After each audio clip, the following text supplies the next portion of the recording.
આવી સવાર માટે કવિ કલાપીએ એવું સરસ ગાયું છે, ઉગે છે સુરખી ભર્યો રવિ મૃદુ હે મંતનો પૂર્વમાં ભૂરું છે નભ સ્વચ્છ સ્વચ્છ દિસતી એકે નથી વાદળી, ઠંડો હિમ ભર્યો વહે અનિલશો ઉત્સાહને પ્રેરતો, જે ઉત્સાહ ભરી દિશે શુક ઉડી ગાતા મીઠા ગીતડા. આવો ઉત્સાહ આપણા હૃદયની અંદર આજે ભરેલો છે. એવા ઉત્સાહ સાથે આખું જીવન શબરીબાઈએ ભગવાન શ્રી રામના આવવાની આતુરતામાં, આવવાની રાહ જોવામાં પસાર કર્યું. પંપા સરોવરને કાંઠે સવારમાં ઉઠે, નિત્યક્રમ કરે, સતત સેવા ચાકરી કરે ને મારા પ્રભુ શ્રી રામ અહીંયા આવશે, રામ આએગે તો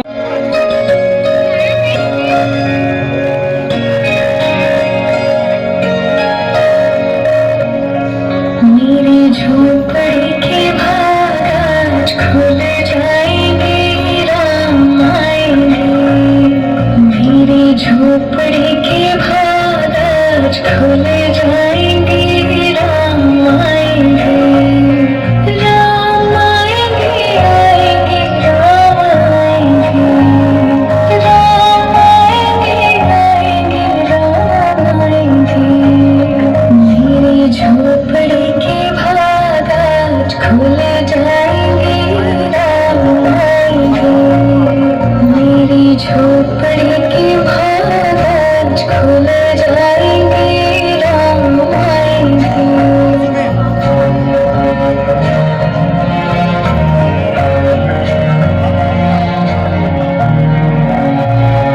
राम आएंगे तो अंगना सजाऊंगी, दीप जला के दिवाली मैं मनाऊंगी. राम आएंगे तो अंगना सजाऊंगी, दीप जला के दिवाली मैं मनाऊंगी. मेरे जन्मों की सारी पाप मिट जाएंगे, राम आएंगे, मेरी झोपड़ी के भाग आज खुल जाएंगे, राम आएंगे.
True.